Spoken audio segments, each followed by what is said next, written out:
Bonjour à tous les amis, bienvenue sur une nouvelle vidéo sur Sora. Je suis super content de vous retrouver pour une nouvelle émission tout simplement sur cette plateforme. Si vous la connaissez pas, on va en parler un tout petit peu au début, mais voilà, pour ceux qui la connaissent, aujourd'hui on se retrouve avec les joueurs hyper intéressants à avoir pendant ce mercato, car ils peuvent changer de destin sur ces 6 prochains mois, ou pourquoi pas, il y a des joueurs que je vise à un petit peu plus long terme, pourquoi pas viser le mercato de cet été. En tout cas, on va se retrouver directement sur le jeu. N'hésitez pas dès maintenant à mettre votre petit pouce bleu et à vous abonner. Ça va aider la chaîne et ça me remercie. Ça me dit que voilà, ça vous intéresse les vidéos sur Sora. Donc c'est parti, on se retrouve directement sur le live scène et je vais un petit peu zoomer sur ma ganache parce que vous êtes loin.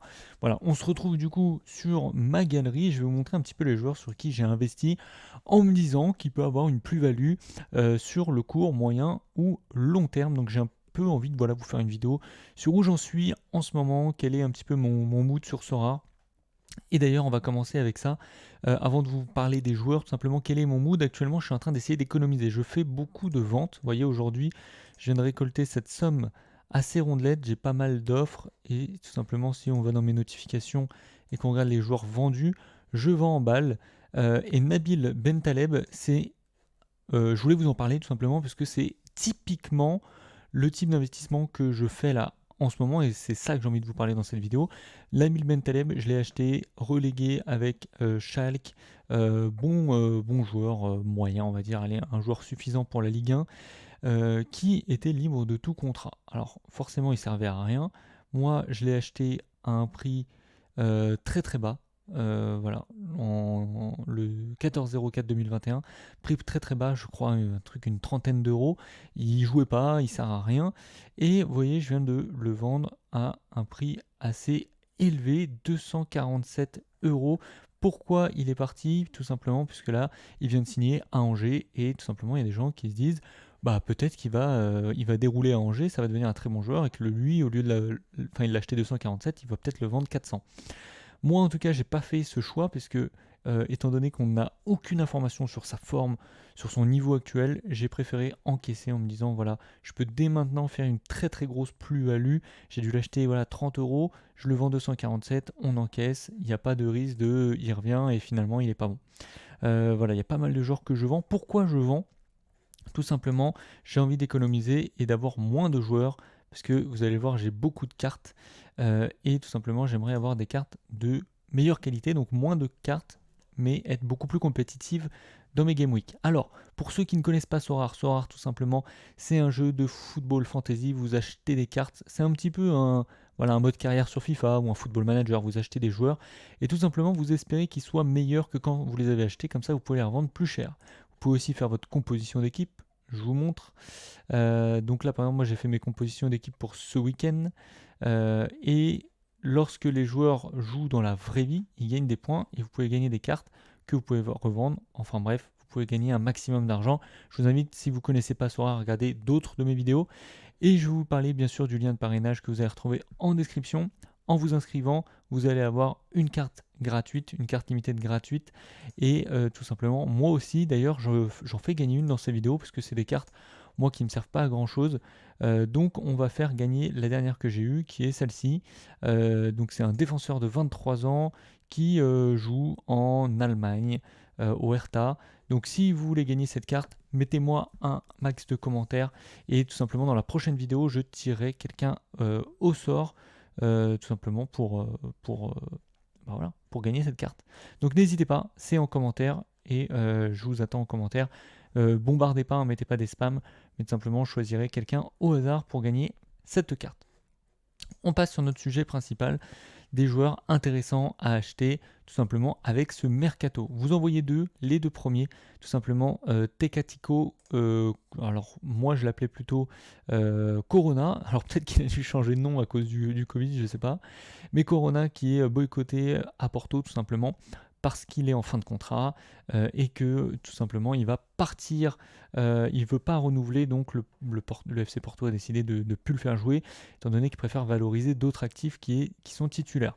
Alors, merci à Alex De Castro, c'est lui qui m'a donné le tuyau sur une de ses vidéos, tout simplement, je crois, pour le mercato de Newcastle, disant que c'était un coup assez intéressant, sachant qu'il n'avait pas coûté cher et que c'était un bon joueur pour pouvoir construire un effectif. Donc, j'ai sauté sur l'occasion, je l'ai acheté à un prix de 0,123 Ether et j'espère qu'il puisse être tout simplement partir. Alors, soit pourquoi pas sur ce mercato hivernal, j'y crois bof, soit pourquoi pas sur le prochain mercato, ça c'est sûr et certain, où il va partir. Ça déterminera son futur prix, mais en tout cas, j'espère qu'il puisse prendre une grosse plus-value par rapport à son niveau actuel, étant donné qu'il est un peu boycotté.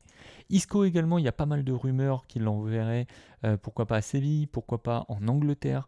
Donc, forcément, moi j'ai sauté sur l'occasion et on n'a plus le prix que je l'ai payé. Je l'ai payé, je crois, entre 300 et 400 euros. Donc, il faudrait regarder ce que ça fait en termes d'Ether. Voilà, il joue pas, il n'a pas la confiance tout simplement au Real Madrid. Il faut un transfert, pourquoi pas le relancer. Un petit peu comme Martin Braithwaite. Alors là, c'est vraiment différent. C'est pas un joueur avec un immense talent, mais il y avait des rumeurs pareilles qui pouvaient l'envoyer dans d'autres clubs. En tout cas, en ce moment, il est indisponible au Barça, étant donné que c'est un petit peu là. Il n'y a plus personne de disponible, j'ai envie de dire, au Barça. Donc pourquoi pas, s'il revient sur ces 6 prochains mois, avoir quelques match de temps de jeu et avoir un transfert cet été qui permettrait de le revendre avec une belle plus-value. Vous voyez d'autres joueurs, Ilan Kebal, là on est sur d'autres stratégies en termes d'investissement, plutôt sur de la jeunesse, avec de l'évolution dans le futur. Là on n'est pas trop là-dessus, on parle vraiment de mercato. Et là on en a un beau, Sergio Rico, que j'ai acheté lui il y a quelques temps, en novembre, à un prix vraiment dérisoire, je crois 400 euros, quelque chose comme ça. J'avais vraiment espoir qu'il parte. C'est vraiment un joueur qui peut être titulaire dans une équipe, une bonne équipe européenne, notamment en Espagne. Donc j'ai un bon espoir qu'il parte cet été ou même, pourquoi pas cet hiver, enfin même plutôt cet hiver, étant donné que c'est complètement bouché, il y a déjà 2 gardiens d'un niveau incroyable. Donc clairement, on en parle beaucoup sur les départs au PSG. J'ai hâte qu'il y ait un transfert qui ait lieu. Là, je pourrais le revendre. Je l'ai acheté 400, je vais pouvoir revendre 1000, entre 1000 et 1005 assez facilement Sergio Rico, ou pourquoi pas le garder en gardien titulaire. Très intéressant.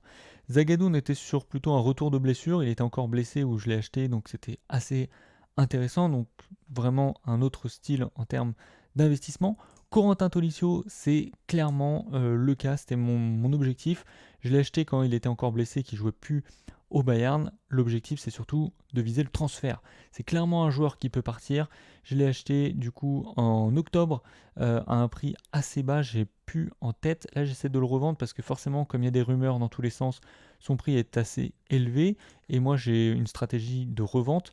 Mais s'il ne se vend pas, je ne vais pas descendre mon prix tout simplement parce que j'ai bon espoir qu'il parte soit cet hiver, soit cet été dans un autre club avec une place de titulaire indiscutable et pourquoi pas des bonnes notes. C'est un joueur qui n'est pas vieux et qui aura clairement possibilité de grimper. Enrique Bologna, alors là j'ai fait le coup du siècle, je l'ai acheté il y a 3 mois pour 48 euros. Les gardiens coûtent super cher sur Sorare. 38 ans, vous allez me dire qu'est-ce que tu as fait. Et il était deuxième gardien de River Plate, il vient de signer dans son premier club, ou en tout cas un de ses anciens clubs, pour être titulaire sur la prochaine saison en Amérique du Sud. Donc ça c'est vraiment le gros coup, parce que là il se revend déjà dans les 200 euros, sachant que dès lors où il va commencer à enchaîner des matchs, il va se revendre 300, 400, peut-être 500 euros si jamais vraiment il est très bon. Ensuite, on est sur d'autres stratégies. David Neres, pareil, boycotté un petit peu à l'Ajax. Il a pu une place de titulaire indiscutable. Pourtant, rappelez-vous de l'épopée en Ligue des Champions, il en faisait vraiment partie. Pour moi, c'était un des joueurs, pareil, les plus spectaculaires avec Ziyech et Tadic. Donc, forcément, moi, j'ai beaucoup d'espoir. C'est un jeune joueur. J'ai espoir qu'il y ait un transfert prochainement pour pouvoir le voir briller de nouveau, être titulaire. En tout cas, c'est un espoir de ma part et j'ai investi dessus pour ça.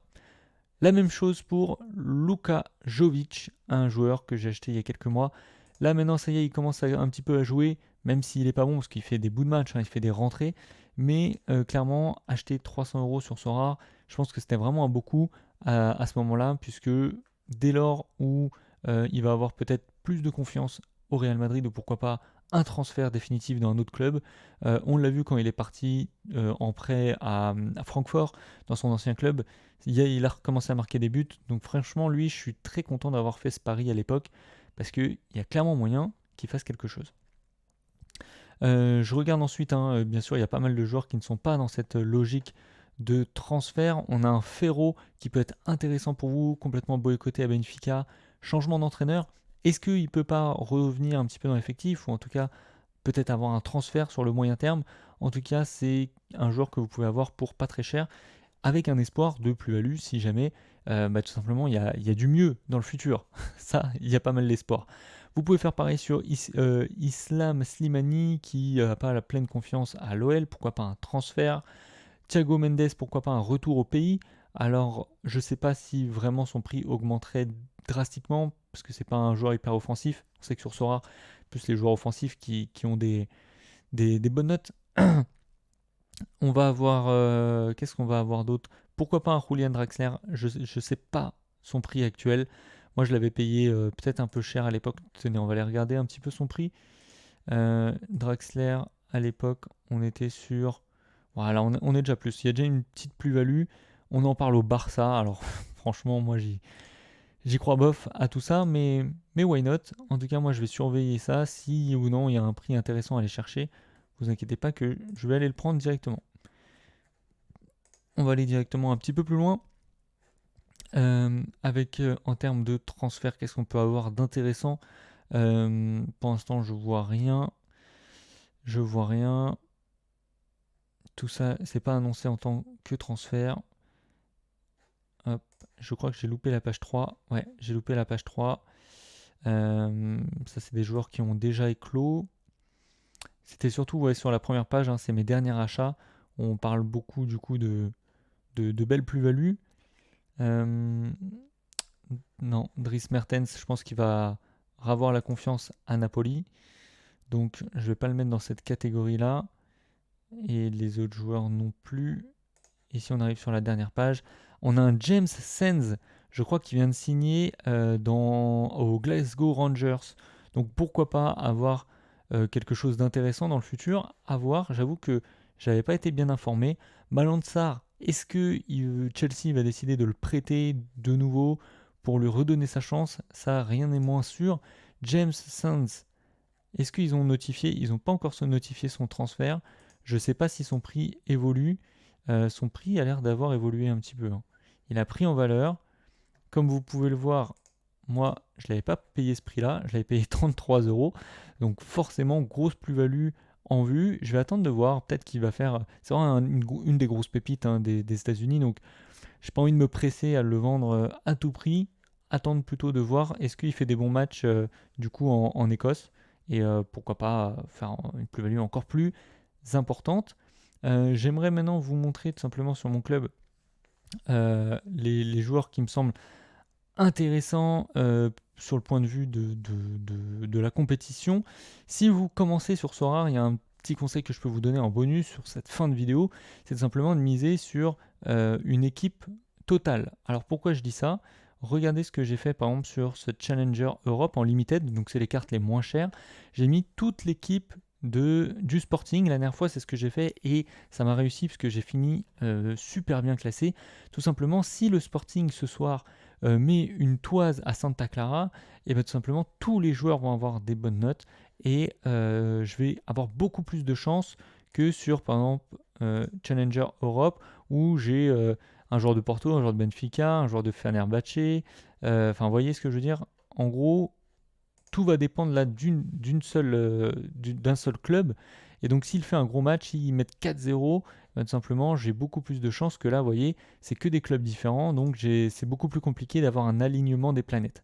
Donc c'est une stratégie que je tente, qui a bien payé sur la dernière fois où j'ai pu mettre cette équipe, par rapport, vous voyez, à cette équipe qui est très compétitive, hein. Mike Maignan, Lewandowski, Marquinhos, Wijnaldum, Lucas Ocampos, mais n'empêche qu'il y a 1, 2, 3 et 4 clubs, donc beaucoup plus de risques, un peu comme un combiné au paris sportif, de faire des erreurs. Voilà les amis, j'espère que cette petite vidéo Sora vous aura plu. Je voulais vous conseiller un petit peu sur des joueurs qui pourraient avoir des transferts. J'espère que vous avez kiffé. N'oubliez pas, il y a une carte en cadeau, donc mettez-moi un petit commentaire. Et n'oubliez pas, si vous n'êtes pas inscrit, d'aller vous inscrire avec le lien en description pour gagner une carte bonus. Moi, je vous dis à la prochaine. Ciao!